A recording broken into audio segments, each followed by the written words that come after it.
বড় বড় হয়ে যেতে পারে।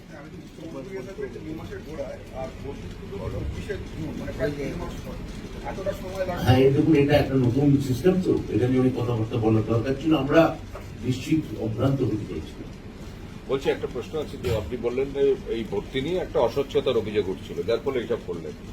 তা তৃণমূল সরকার ক্ষমতায় আসার পর আপনি যখন শিক্ষামন্ত্রী হয়েছিলেন তখনই এটা করতে চাইছিলেন, তারপর 22-23 চূড়ান্ত পর্যায়ে গিয়েও এটা হলো না, মানে এত দেরি হলো কেন?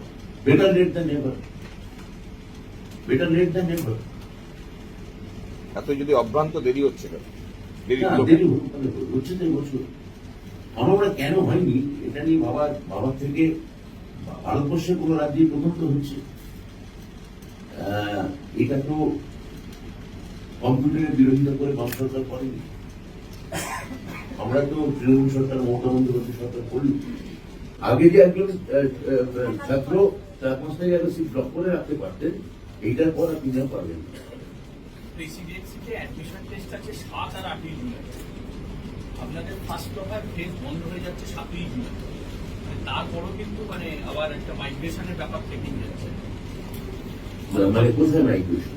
অন্যান্য কলেজ যারা পোর্টালের মধ্যে আছে, ধরুন উনি এখানে ভর্তি হলেন, তারপরে কিন্তু পরীক্ষার জন্য পেলেন, চলে যাবেন সেকেন্ড ফেজে সেকেন্ড ফেজে আছে। সেকেন্ড ফেজ আবার উঠবে না।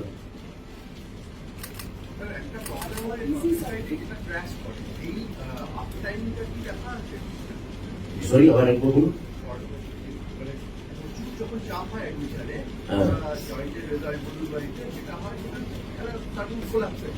ও ক্র্যাশ করে যাওয়ার, সেটা আমরা বারবার আমরা তো আমার তো মনে হয় আমরা ফুল প্রুফ এবং দেখেছি অভ্রান্ত আমার মনে হয়। হ্যাঁ, এটা 1 বছরের বেশি ধরে এটা করা হয়েছে।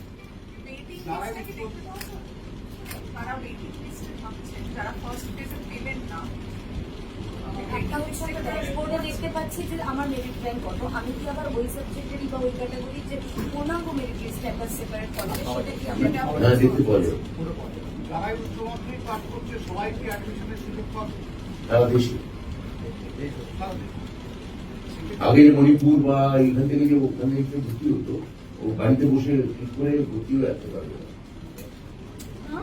ওটার কোনো ব্যবস্থা নেই, সেটা আমাদের নো কোটা, ডিপার্টমেন্টের হাতে কোনো কোটা নেই।